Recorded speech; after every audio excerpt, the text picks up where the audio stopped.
Hey there, and welcome to the Podcast Editor's Mastermind, almost exactly on time edition. This week, we're going to be talking about how we get the work done. But before we do that, we'll do quick introductions. I'm Bryan. I'm on the bottom. You can find me at toptieraudio.com, and above me over here is... I'm Daniel Abendroth. You can find me at rothmedia.audio. And I'm Jennifer Longworth. You can find me at bourbonbarrelpodcasting.com. And unable to join us this week was Carrie... I got to get it right. Carrie Caulfield. I keep getting her name wrong when I type it in the show notes, and I don't want to get that wrong. It's important to get names right. I don't know if you guys know that. But this week we're talking about getting the work done. This is actually something that Patrick mentioned on the most recent episode, which was episode 91. They recorded without me, and it was stellar. You definitely need to go check that out. Oh, thanks. One of the things that he said was that he really appreciated some of the older episodes where we talked about tools and processes and all that kind of stuff. And so we thought, hey, that's probably a good idea because in the last 5 years, nothing has changed in my business or Jennifer's or Daniel's. So that's what we're doing here. I thought maybe as a starting point, we could share a little bit about what's changed in our businesses. I know we've shared a little bit of this, but not everybody's been with us all the time. And I'll kind of start out. So last year, I had typically 10 shows that I was working on a monthly basis. Some of them were more frequent than others. And through a series of people leaving shows and leaving people that I subcontracted from and that kind of stuff, I'm down to basically 2 shows, which meant that the contractors I was working with had to let them move on. I had a couple people that were doing some editing and one person that was doing some podcast management with like helping with show notes and scheduling and that kind of stuff. And I've basically had to retract all of that to a one-person operation, which, as you can imagine, has changed my processes a little bit. So who wants to go next and share a little bit about what's going on with them? Well, I'll go ahead because I have a very similar story. Things are going really strong. And then I think it was towards like the end of last year. I mean, so I think last year was probably like the lowest as far as like new clients coming on. And then like at the start of this year, I had, I think 3 clients pause their show with one of them confirming that is an indefinite hiatus. One may be coming back in September, and then one that was supposed to be a month that is now 2 months, maybe 3 months. So we'll see how that ends up. And then with a couple people going from weekly episodes to every other week. And then one actually switched to monthly, but I was able to upsell because they do like video interviews.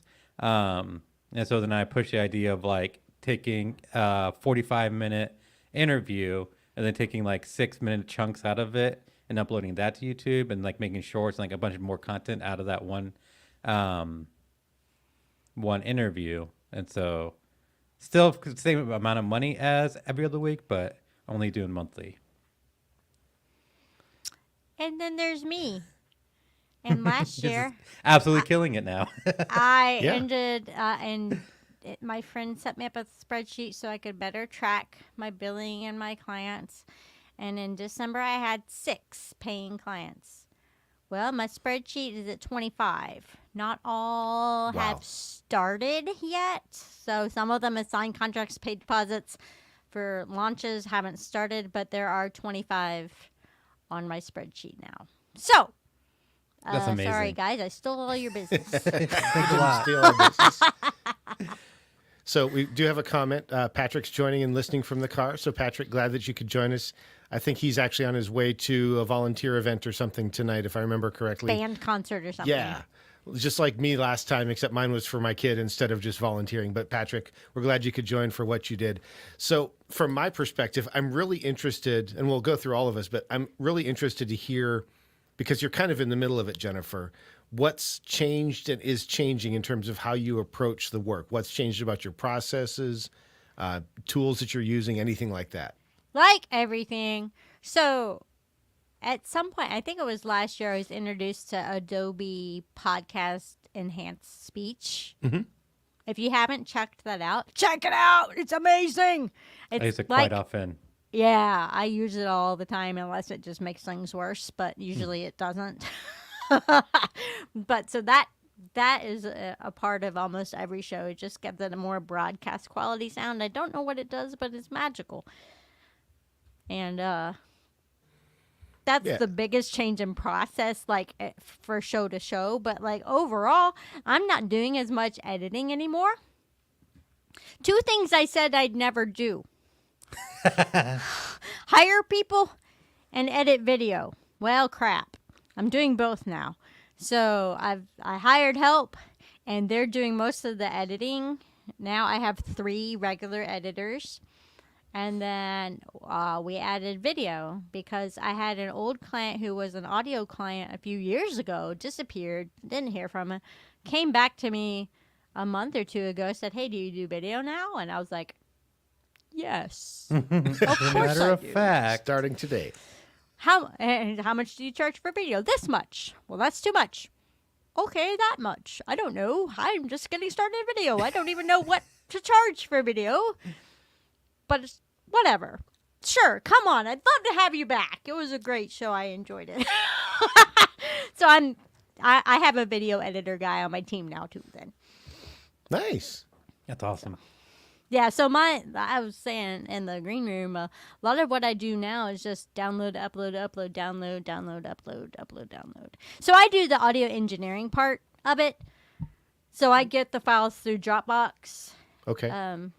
or Google Drive, depending on the client. I really wish Boo. I know, but they're just whatever. So I download the files.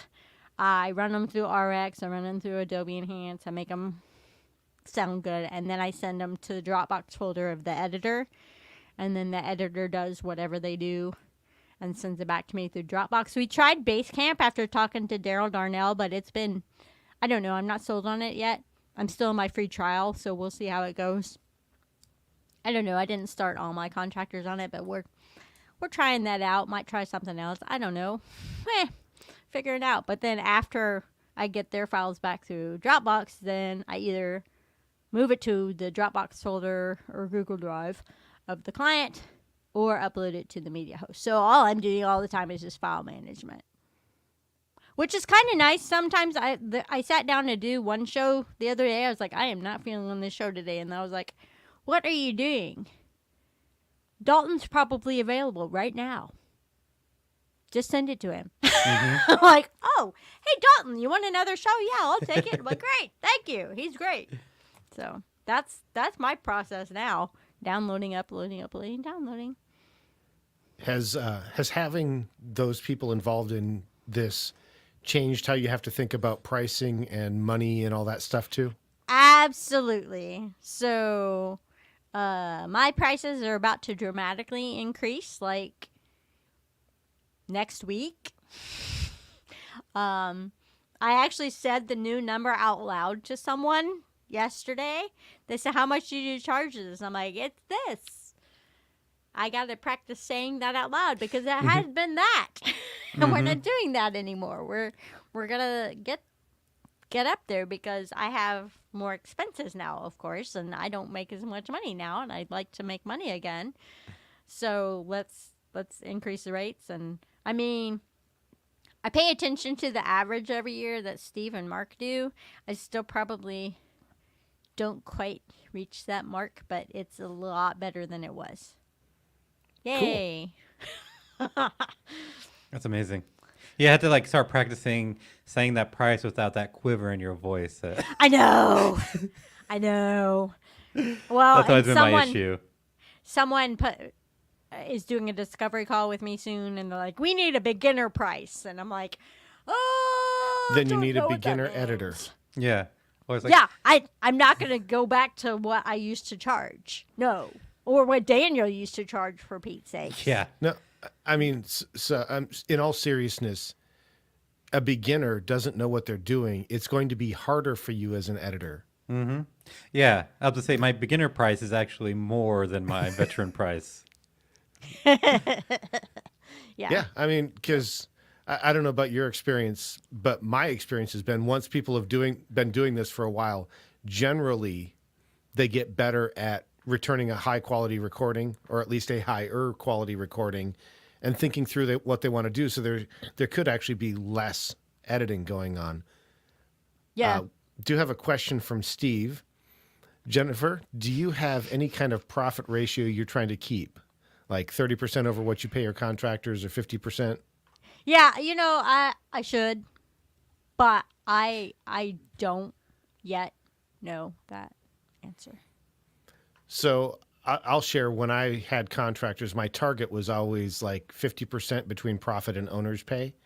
It was never there. It was more like 25 to 30, because by the time I paid for them and then software upgrades and all the tools to run the business, I hadn't reached enough scale that it ever got to that. But that was my goal, was because it's still a very hands-on business for me, even if I was only doing like 50 to 60% of the editing, it's still very hands-on. I can't just like run on 5% margin like it was a Fortune 500 company. Right. I still got. I'm working with our small business development center here in Lexington, and they've given me like a spreadsheet website thing that I can drop real numbers in and see real time how these things can play out. And I haven't been utilizing it, but it's a free resource, so tap into your city resources, anyone who wants to start a business. But I've met with them a couple times, and it's not why I've grown, but it's helped me with my mindset of growth. Okay. Nice. But I need to drop my numbers in and look and see what it means, because I'm not a numbers person. So I'm going to channel my inner Carrie for a second here. When are you going to do that, Jennifer? When am I going? Yeah, that's a real good question. Tomorrow. Okay, nice. I think I have that time tomorrow afternoon after a consultation call, because I have those all the time now. But yeah. So Daniel, what about you? Has anything changed in terms of the processes or the tools or anything like that? Not as far as like workflow goes, as like getting client interaction or whatnot. I still use Slack for like talking to my assistant and kind of like company or like business related communication, email for clients, and Airtable for project management. Because Airtable is stupid expensive if you want to have like more than a couple people, because it's like $20 per person per month. So it doesn't make sense to pay all that money to have all my clients in Airtable. So I utilize the free Airtable as much as possible, so everybody has their own base. And the one thing I have changed, so instead before, they would submit their episode into Airtable, which would trigger a Slack notification, and then my assistant would go grab all the stuff from there, put it in like a main base where I worked out of. A couple of issues would arise, like where the client would update something and my assistant and I would miss it.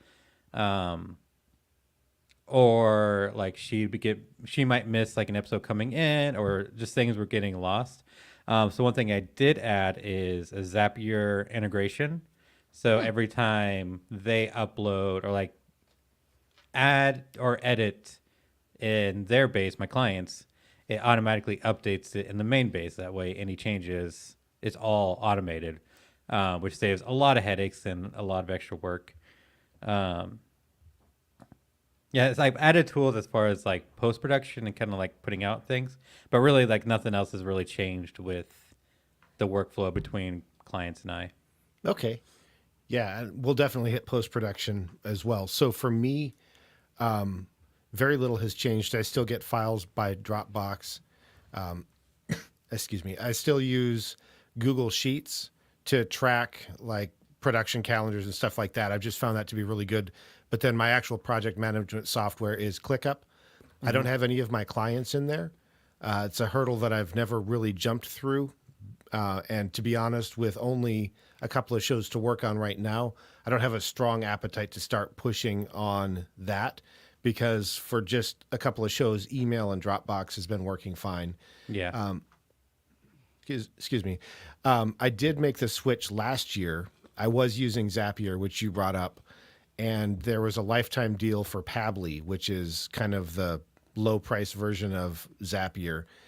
Not all of the integrations work quite as well, but it was a one-time purchase. I did the math. It pays out in like 18 months. So I said, let's do it. So now I was able to move myself down to the free version of Zapier and keep a couple zaps a month for whatever that is that Pabbly wouldn't do. But then I'm able to use that. And in terms of client onboarding for contracts and stuff, I'm using Signwell, which also was a lifetime deal from AppSumo several years ago. It's like DocuSign or like the document feature in Dropbox or whatever. But because it was a lifetime deal, I got that. And then for scheduling, I've actually started using, for most of my meetings, I've started using Google Meet because it's free. Instead of, it's not as high quality as Zoom. I know it's hard to say that, but Wow. it's not quite as high quality as Zoom, especially when I think about like if I have a consultation with somebody, I'll schedule a Zoom, turn on the high quality audio so they can hear what I'm trying to show them if we're showing stuff. But for just a face-to-face, it's super quick. And one of the things I found was that I would create the event, and as soon as Google knew that somebody else was going to be attending it, they would put in the Google Meet link also. So then there'd be a Zoom link and a Google Meet link, and the people would get confused and go to the wrong one. So I just said, let's cut that out. I've been told there's a way to disable it. I've been through all the controls. I can't figure it out. I'm clearly not smart enough. So I just went with it. So I'm using Google Meet for all my meetings. I think one of the things that I did change last year, because I archive session files and the final episode, like what's uploaded, and I got myself an external hard drive. So I actually archive it to that hard drive, and then I have that back up to Dropbox. So I have a physical copy here that I can pull over in a couple of minutes by USB, and then I have the Dropbox for the remote version. So I feel pretty good about the backup process. It's not quite as clean as I'd like. And Steve says that because we're telling AppSumo stories, he's going to end up spending some money. Hopefully, if you do, it's a good thing. I don't have any current deals to share with you. Pabbly was not an AppSumo lifetime deal. They have their own deal. And I don't think Signwell has been on a lifetime for quite a while, but there may be something coming up that the other two have. So I think that's what I have. What about post-production? There have been some significant changes in my post-production, but I want to hear about what's going on with the two of you first. Well, I'll go next, or again, I feel like we're going in a little I like it. circle. It's easy for me to keep track of going counterclockwise on my screen. Yeah.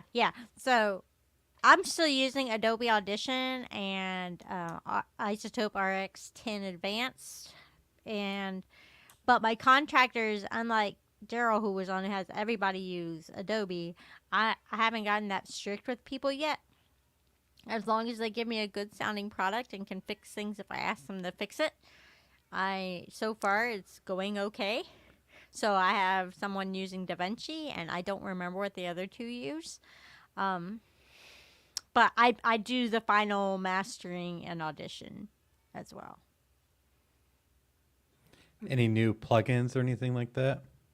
No, I don't get too fancy with that. I just kind of I lean into Alphonic or Adobe and just kind of like get lazy with that type of stuff. Haha. I think you're gonna upset some audio engineers.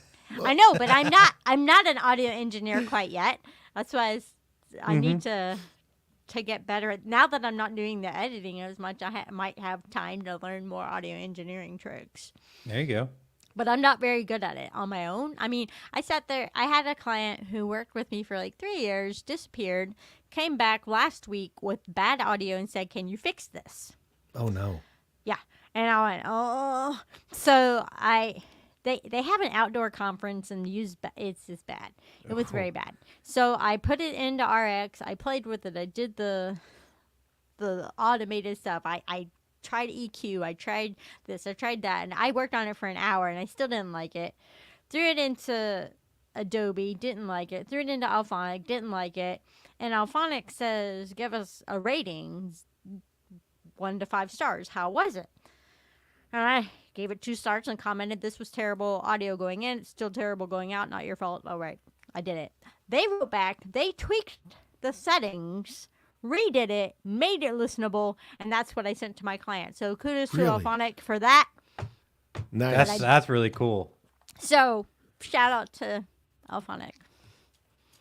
Yeah. That's a good little review for them, because I haven't used Yeah. them in ages. I hadn't either. And then somebody mentioned it recently. I was like, well, Adobe didn't fix it. And I even tried like moving the little slider this way and that way and nothing. And RX, I'm not good enough in it on my own to know what I'm. I mean, I was doing what I thought I should do, but it wasn't working. So. How about you, Daniel? You switched to Pro Tools, right? Yeah, I got that big top tier subscription. $800 a year. Yep, Yeah. that's the one. Nope, still on Reaper. But absolutely no plans to change. So I use RX10 standard, and I know there's conversation in the Podcast Editors Club about like RX11 and all that. It's just like at this point, I don't see a point in upgrading again unless they do something crazy, or if they do something stupid, then I have every reason to move away from them. RX10 for my initial cleanup, and then bring that into Reaper. So I forgot to look at like what we talked about on the last time we went over this, but as far as like typical kind of, I guess the most common plugins I use, NS1 from, most of these are going to be from Waves, NS1 for like denoiser,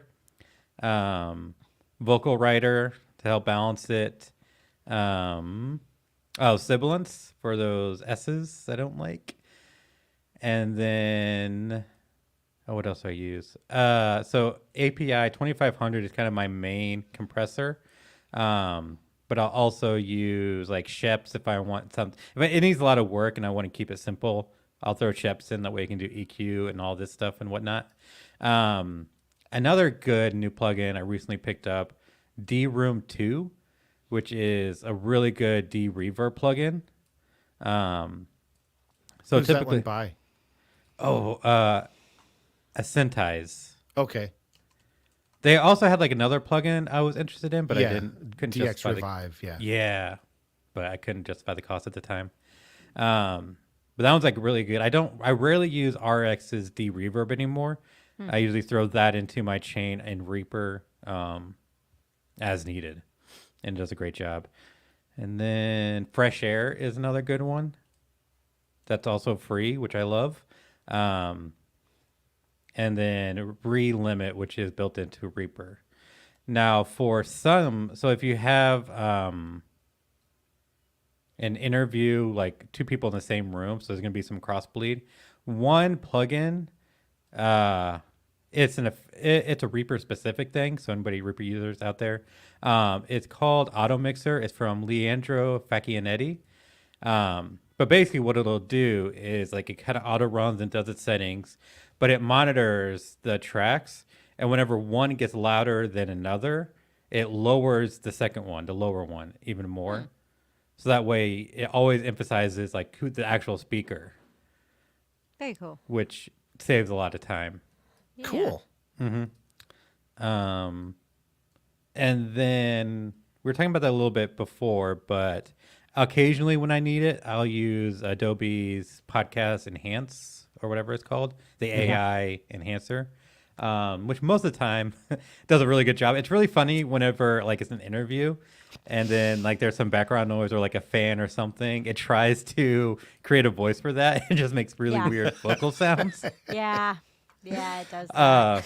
But it does, for the most part, it does a really good job if I need to, like, restoring really bad audio. Nice. Yeah.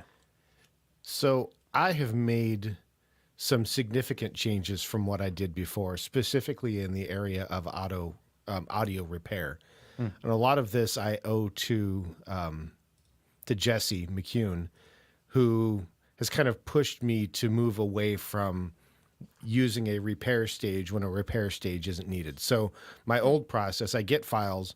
The first thing I do is I check them out and I go and fix things. So it's light background noise reduction, in almost every case, some kind of reverb reduction. And I would either use Acusonus, deverberate or I would use Isotope RX, and I would use them in the standalone programs typically. I would do some kind of like a mouth declick. I would do that as a separate process. I would do fixing the asymmetrical waveforms, right? Because you'll get some where they're kind of all over the place. And for headroom reasons, I want to have those relatively even so that I'm not pushing something up to clipping in order to get the other half of the waveform a little bit louder. So I would do some of that stuff. And I've basically stepped away from all of that except in the extreme cases. And I have a fairly standard set of plugins that I use now. So there's not a lot of variety. I'm still using Hindenburg. I thought very strongly about leaving Hindenburg last year when they rolled out their new version and basically just messed that up. But so far, I can't justify getting away from the editing workflow because it's built for editing. And that's the biggest time suck is actually doing the editing. So my typical chain, I typically use some Sonable plugins. So the smart EQ, the smart compressor, the smart gate if I need a gate, the smart my brain's gone. The smart de-esser, which actually has a built-in deplosive as well. So it checks for sibilants and it checks for plosives, and there's some advanced settings where you can turn pieces on or off. So if there's not a problem with plosives, I can turn that part off. You can tweak the settings. I think it sounds to me more transparent than using something like the way that the waves, I think it was sibilants that I'd used for a while, and they also had a de-esser, and I didn't like the way the S's sound when they did that. This sounds a little bit better to me. It's not perfect. It's not as good as a hardware de-esser, but it's also not $3,000. So it was much better than that. And then I've also started using their smart limit. So I'll typically run those on each channel, but not the limiter. I'll put the limiter on the master bus. And then if I need it, I'll use something like Supertone Clear, which is one that Jesse's talked about a lot, and that will do some level of noise reduction and some level of de-reverb. And those are really the two things. Sometimes I'll use the Isotope Mouth Declick. If I need that, just use it as a plugin. And then if I get something that's a hot mess that you might think of uploading to Adobe Enhance or using Descript Studio Sound, because basically it's so bad you have to recreate the audio, I'll use Accentize DX Revive Pro. I paid the extra for the extra settings, and that it's not artifact free, but it helps. It makes it better than it was. And for me, if I need that one, it's bad enough that there was nothing else that I could do. So I very seldom use the standalone editor for RX or Acusonus at this point. Did I say Acusonus? Yeah. Yeah. So very seldom do that. The only thing I use the standalone RX editor for is at the end, after I've exported everything, if I've got some asymmetrical waveforms, I'll use the automatic phased realignment to fix that, again, just for headroom reasons. And then on my master bus, I used to run a lot of stuff, 2 or 3 plugins in a chain and some other stuff. Now I run one plugin. It's called The Glue. It's an SSL bus compressor, similar copy type thing with a couple extra settings. And then I run the smart limit. And then I'll usually put Ulean loudness meter on there just to make sure that I'm getting the levels where I want them. And between the compressor on each channel, the one light compressor on the master bus, and we're talking like 2 to 3 decibels of compression usually on the master.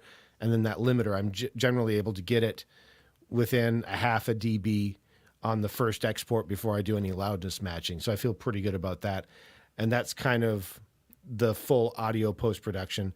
I'm still using Hindenburg, so I'll still use that to export the final audio, add the metadata tags, all that kind of stuff. However, and we'll get to future stuff in a minute. That's my audio chain. There are some other software packages that I've picked up recently, though, that are on some other stuff. So I've started using Cast Magic if I'm working on some show notes or that kind of thing. So for those that have gone and seen the podcast, like our show, after we get the file back from Alejandro, I'll run that through Cast Magic and I'll have it create a summary for me and find some interesting points in the conversation, some titles and that kind of stuff. And then just like any learning like language model thing, I go through and I fix it.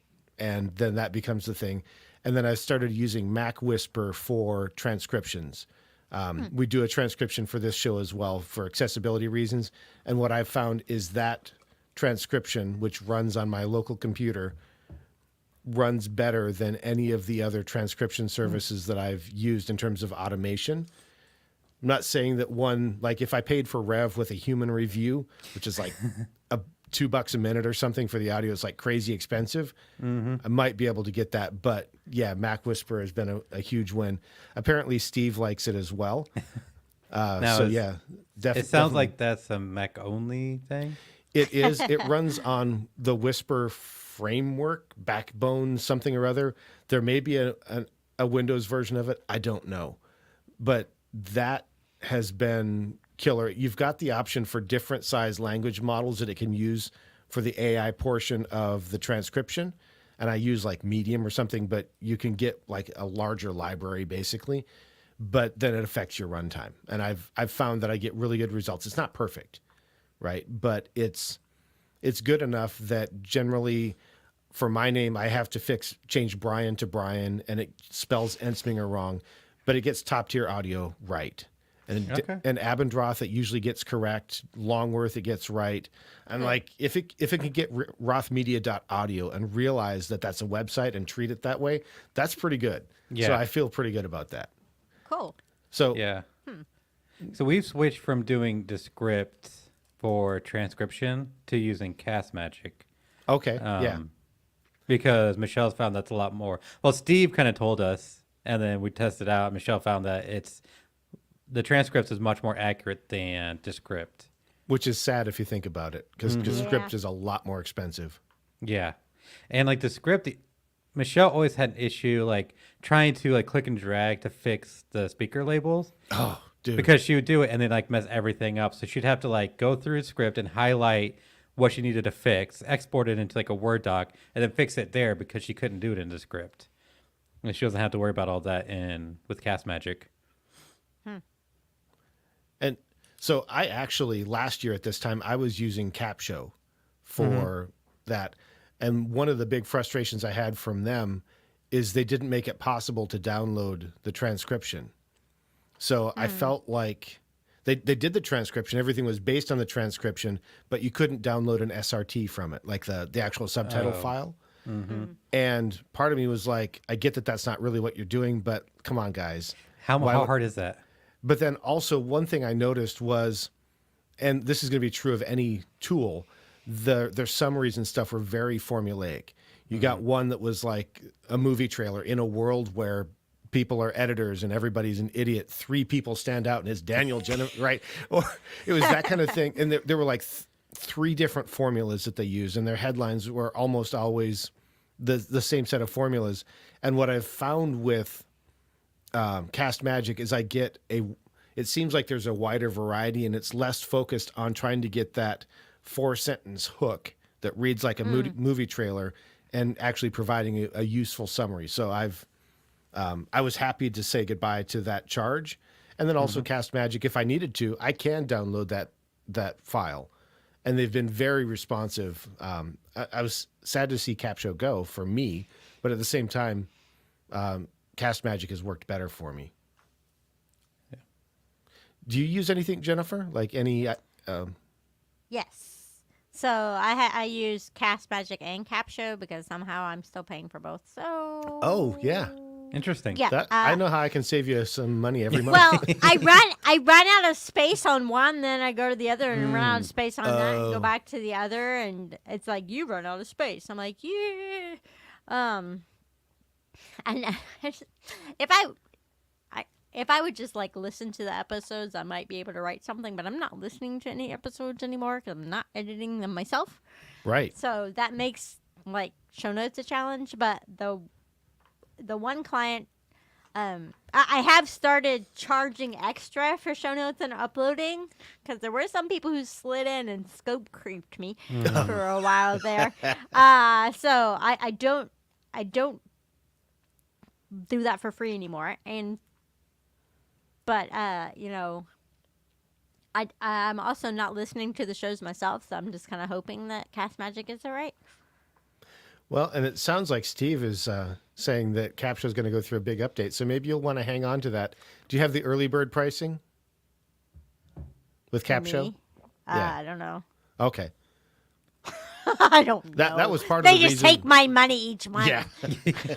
And I'm like, oh yeah, I'm still paying for that. Well, I better go use it. Just maxed out Cast Magic for this month. I go back and forth, and I mean, I've put them head to head before. You know, when I was first starting to use them to see which one I liked better, and sometimes I like this one better, sometimes I like that one better.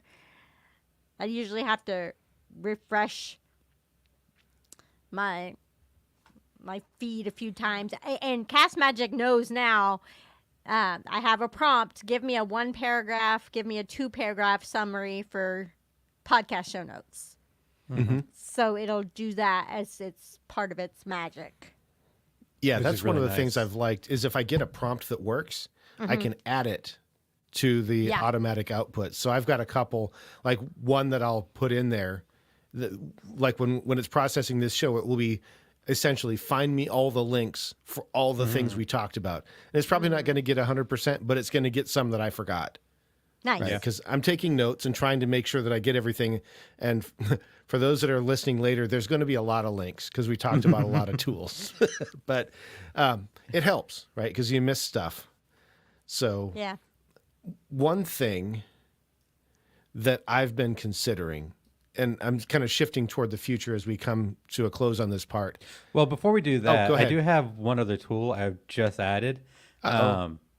And that has been, I'm really excited about like really getting into this. And this is what Steve was talking about earlier when he's like, that I sold him something the other day. Oh, okay. And it's called, this is an AppSumo deal called Minvo. So Steve had told me about, what was it? Opus Pro, I think. And I think this does something very similar, if not identical to. But essentially, you can upload a video, and it'll go through and pick out like clips and whatnot, and turn them into like video clips with like captions that pop up on the screen and whatnot. So it's great for like YouTube Shorts or Instagram Reels, or you can do, 16:9 resolution for whatever. Nice. Yeah, and so I uploaded like an interview, and it gave me like 12 or 15 possible clips, and go in and kind of tweak it, fix captions and whatnot. And so while I was saying earlier about the one client who went to monthly, but I talked him into doing a lot more content. That's part of what I'm doing is throwing it into Minvo and getting all these clips and shorts and whatnot out of it. Nice. Yeah. How much is it still on AppSumo? No. No. It's not. Dang, rabbit. Yeah, I get it's like went off. I got an email from AppSumo that's like, this ends in like 38 hours. I'm like, Oh, this looks very bummer. similar to that thing Steve told me about that I've been meaning to check out. Yeah. I looked at it, and the big hurdle for me was that I couldn't buy it unless I also spent $100 for the annual membership to their elite program or something for AppSumo. Oh, really? Yeah. I tried in like 3 different browsers to buy it. And it's like, if you buy this, you're also going to have to do this. I was like, never mind, because I'm not in a position to drop. Yeah. The plan I would have needed for what I want to do with it would have been like $150 plus, I'm rounding, right? Plus an additional $99 a year or something. So I said no on that. But I would definitely have my eye on the next one that comes through and see if that one makes sense. Yeah. I'm excited about that one. So one thing I've been thinking about, because I do at some point want to grow the business to where I have some people working for me again. But there are a couple things going on. One is I have some concern that employment law is going to change and I won't be able to use contractors in the future. And the other is I've looked at the pricing plan for Hindenburg, and if it's a business, it's a different pricing structure, similar to Reaper, right? You can buy it $60 as an individual or $300, I think, for $229. yeah, something like that. The difference is Hindenburg, like a single license, is like $400 or something like that one time, or you can subscribe to it. If you're a business, it's only an annual subscription for each user. So every time I bring somebody on, I'm adding another $500 a year in overhead. Oof. And so what I've been looking at is, I think, if I think about a future workflow where the workflow could involve video and audio and shorts and all that kind of stuff, I'm thinking about, and I'm probably going to test making the switch to DaVinci Resolve, because Resolve Studio is like $400, $300 one-time purchase. And my understanding is it's free updates for a really long time. Maybe not for life, but I haven't paid for an update yet. And I've got the paid version already.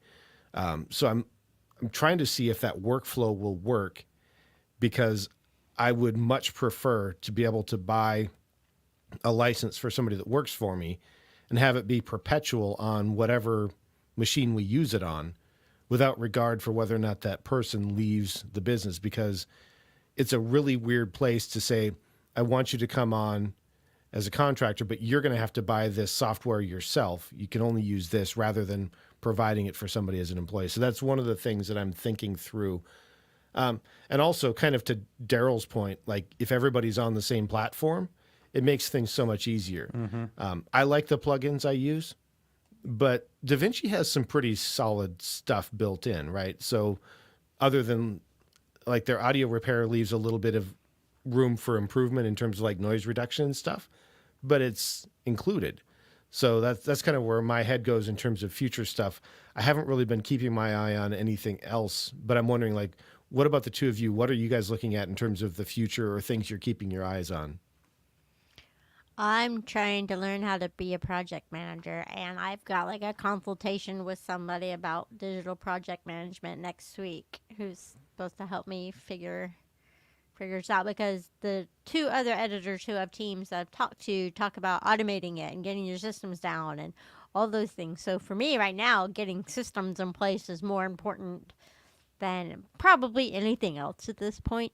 Um, Yeah. because an editor I talked to yesterday is like, okay, you have to read the book. 10x is easier than 2x or whatever. I'm like, okay, I'll get the book. But about scaling and stuff, I'm like, and if you read all these books about how to scale, it's all about the systems, and I don't have those in place because I just kind of jumped into it. So that is future thinking. Is it Basecamp long term? I don't know. Is it Asana? Is it Trello? Is it Monday? Is it something else? Is it any of these? Am I fine just doing it the way I'm doing it now? No, I don't think so. So, Well, I think there's a really tough balance between the system, which I'll call the system being the way you do things, and the tool that supports that. yeah. Right? And it can be, my tendency is always to jump in and try and over-engineer the system based on the capabilities of the tool. And so I think, I mean, you'll have this consultation with somebody, but I think where my head would go is, what are the things that are the most commonly happening that we can make sure that we have a good process flow for that? Like, pick up the one that you think will just, it doesn't have to be the highest leverage thing, but the thing that you can get knocked out the easiest, that will take something off your plate and free up that time and that mental space for the next thing. Because I don't think you have to develop the whole thing at the beginning. Right. Well, not the whole thing, but I mean, with 25 shows, it's getting hard to keep track of. I'm sure. Yeah. So, I haven't mean, been not there all- yet, so I don't have any answers. Well, not all of them are doing anything right now. They're kind of in, like, one's about to go on summer break, so then I won't have to think about them for a couple months. They're education podcasts, so they always take a break over the summer. They come back. But that, I don't know. That's why I got to talk to people who know more about that, because I don't have a systems brain. Yeah. My brain doesn't work like that. I keep things in my cloud, and when it rains down, I take care of it. Oh, and something over here now is raining down. Not necessarily in order of importance. It's just kind of like, oh, whatever it is up there. That's not advisable. So we do have a comment here from Medus coming from YouTube. Uses Nextcloud for all of his organization and background, has some great apps for all aspects of staying organized. I'm not even familiar with Nextcloud, so I'm going to take a note to look at that. Yeah, me too. Daniel, I've never anything heard of you're it, yeah. keeping your eye on or thinking about for the future? Not really. 'Cause I feel like the systems I have in place are working fine. I guess like now it's kind of like rebuilding mode. As far as like getting kind of like, business back up to where it was. So marketing is going to be on that, which is something it's always been my Achilles heel. I hate doing it. I have no interest in it. So yeah. Well, you're gonna have to get over that, Daniel. Mm-hmm. Yeah, I think I was talking to Michelle earlier today, and I think like an easy-ish solution is just like start a podcast aimed at our ideal clients, Mm-hmm. and that way, one, we can get like easy social media content from that, and also easier to keep up with podcasting trends and just kind of demonstrate like, hey, we know what we're talking about when it comes to podcasting. That's what I use this show for. Nice. Well, then, if Daniel does that, you might have a second show, Jennifer. Yeah. I'll hire you to do my editing. All right. So, is there anything that we didn't hit before we move thanks. on? Probably, but nothing I can think of. Okay. Well, we didn't talk about client acquisition, Okay. which sounds let's like do you that. two are challenged in at the Only moment. 100%. Mm-hmm. Yes. So, have you changed anything, or just stopped everything and just haven't started, or For me, what's honestly, happening there? I've not tried to push that this year. I've been really tired. I think I probably got a little bit burnt out. I know the idea of managing 10 clients with a full-time job doesn't seem like a lot, but I may have pushed it too far. And so I haven't. I kind of feel bad about that. And at the same time, at 5:30 tomorrow, when I go back to bed after feeding the dog, I'll probably not feel terrible about it. Yeah. And for me, it's like I haven't changed anything because I've never really done anything. I've always relied on like word of mouth and referrals. And I think like in the niche I focus on, like that has been through a huge slump, which is why it's also affecting me. Gotcha. So no, I haven't changed anything. Obviously I need to. And I think like also a little bit of burnt out and just like being hit with like pretty much like within a week, 2 weeks, having 5 clients come up to you and just say like, hey, this is it took a mental toll. And I think like starting a podcast, but also maybe looking at other niches to focus on, I think would go a long way. It's just, I'm not excited about that grind, doing that again, Yeah. to be honest.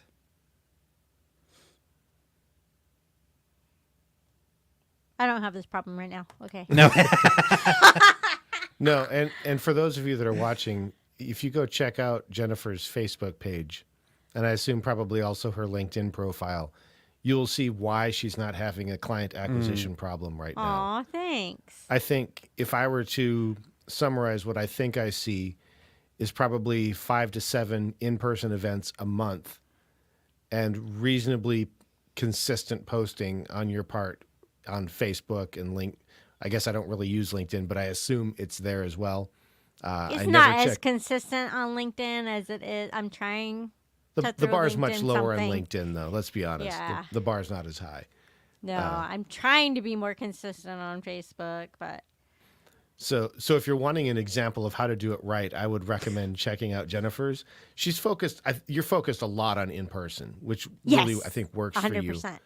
100%. For me, the prospect of going out at night to talk to people, I like this a lot better.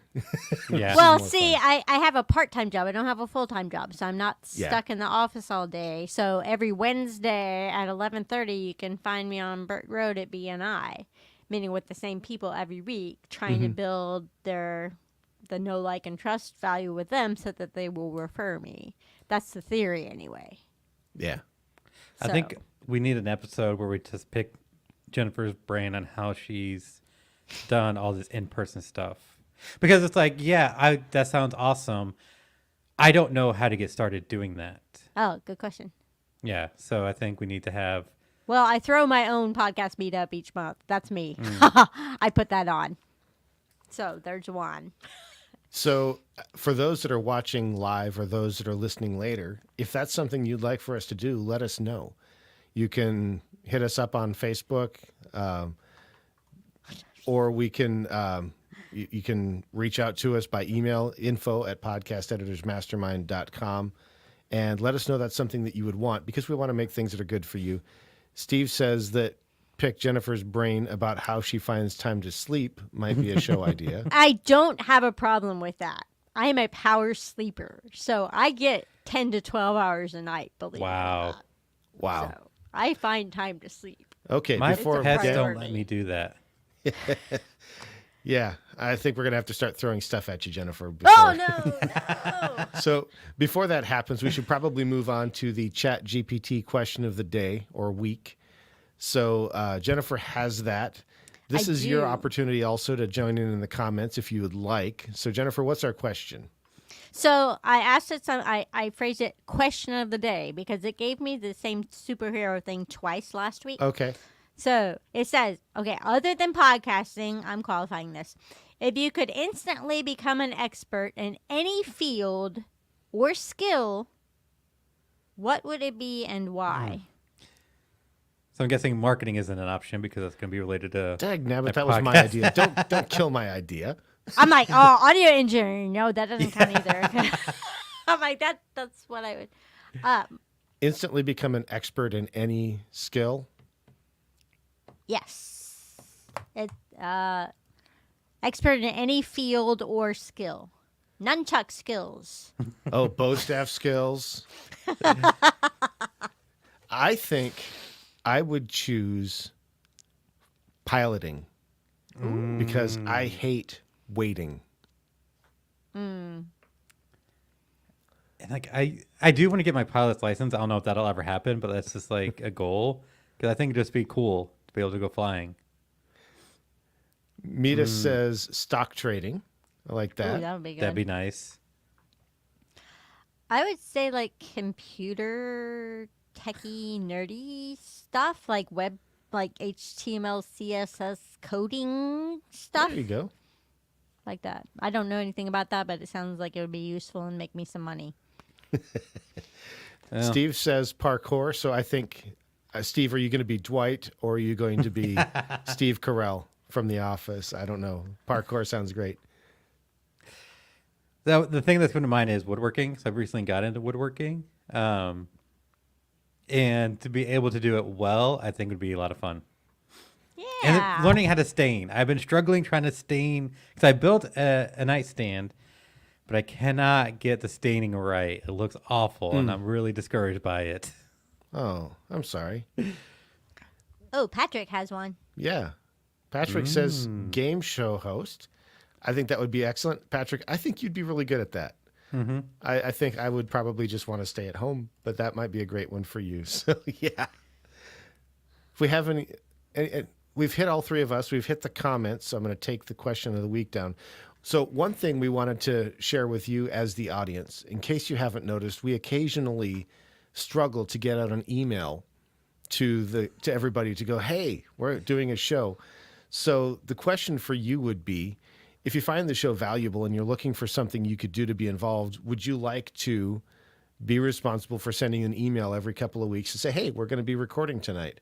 If so, reach out to us, info@podcasteditorsmastermind.com, because we'd like to talk to you about that, because we forget, and that's not good, because the show's kind of important. So there you go. I think that's everything. Did I miss anything? Not that I can think I of. don't think so. What if somebody wants to be a guest? Daniel, how can they be a guest? Well, I believe you can just simply go to podcasteditorsmastermind.com/be a guest, fill out the form, and somehow it'll get to us and we'll figure out how to get you on the show. Yeah, the Magic Gremlins take care of that. And we really do want to know if you want to be on the show, if you've got a topic that you're interested in. We're very much interested in making the show that's valuable for you. this is fun, but we want it to be good for you as well and to help you. And that's whether you're an expert in something that you want to share Yeah. or you're struggling with something that you want to get the community's input on. We would love to have you. And with that, we should probably sign off before I accidentally interrupt Daniel again. So that's not cool. So sorry about that. So I have been Bryan. If you still want to, you can find me at toptieraudio.com. And over here is Jennifer this way. Longworth. Oh, wait, you pointed at me first. I did. Jennifer Longworth at bourbonbarrelpodcasting.com, and my socials are also Bourbon Barrel Podcasting. And I'm Daniel Abendroth. You can find me at rothmedia.audio. And unable to join us this week was Carrie Caulfield. We're hoping she can be back soon. We love her. We miss her. And she's important to us, too. And with that, we're signing off, and I don't have anything smart to say. So Alejandro will probably do something fun with this. Bye. Bye.